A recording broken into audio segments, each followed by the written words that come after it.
तो यहां under root 2 को a अपॉन बी के इक्विवेलेंट जब हम मान लेंगे, उसके बाद यहां पर दोनों पक्षों का आप वर्ग कर दीजिए। दोनों पक्षों का वर्ग करने पर ये बिल्कुल सेम जैसे मैंने आपको ये वाला एग्जाम्पल बताया था, ठीक इसी तरीके से जैसे अंडर रूट 3 है, फिर उसको आप जो है परिमेय दिखा के लास्ट में करते थे, ठीक इसी तरीके से हो जाए, क्योंकि अंडर रूट 3 है तो ये भी एक अपरिमेय दिखाना है। यहां पर आप देखिए तो अंडर रूट 2 को अपरिमेय दिखाना है, तो करने का तरीका वही रहेगा। दोनों पक्षों का वर्ग करने पर, दोनों पक्षों का वर्ग करेंगे तो आ जाएगा 2 is equal to A square upon b square आ जाएगा।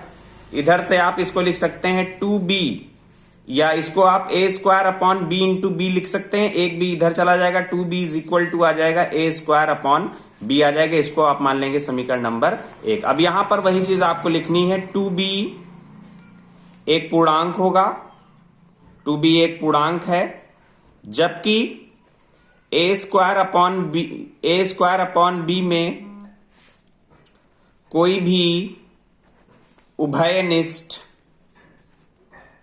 गुणनखंड नहीं है। यहां पर ए स्क्वायर अपॉन बी में, यहां पर देखा जाए 2b में और ए स्क्वायर अपॉन बी में कोई भी उभयनिष्ठ गुणनखंड नहीं है। इसका मतलब ये है कि आपका लेफ्ट हैंड साइड एक पूर्णांक होगा और ए स्क्वायर अपॉन बी एक पूर्णांक नहीं होगा। तो यहां पर आपकी 2b is does not equal to A square upon B, ये इसके इक्विवेलेंट हो जाएगा। यहां पे आप लिख देंगे कि अतः समीकरण 1 की परिकल्पना गलत है, अतः अंडर रूट 2 एक अपरिमेय,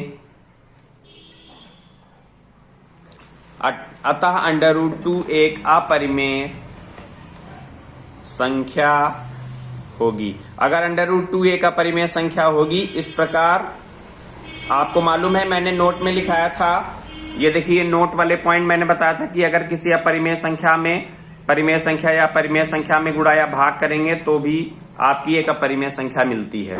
तो अपरिमेय संख्या में अगर हम अंडर रूट 2 को 2 से भाग देंगे तो यह भी एक क्या होगी, यह भी एक अपरिमेय संख्या होगी, अपरिमेय संख्या होगी। ये आपको लास्ट में लिख देना है। तो इसी तरीके से करना है, इसका बेसिक कॉन्सेप्ट आपका वही रहेगा। जितने भी सवाल हैं सब एक ही प्रोसीजर में होंगे।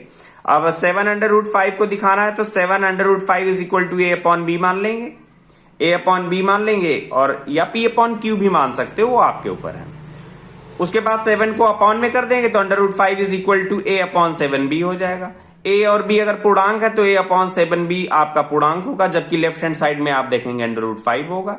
तो इस तरीके से लिख देंगे कि यहां पर अंडर रूट 5 एक अपरिमेय संख्या है, और जबकि राइट हैंड साइड में a अपॉन 7b एक अपरिमेय संख्या है, एक परिमेय संख्या होगी।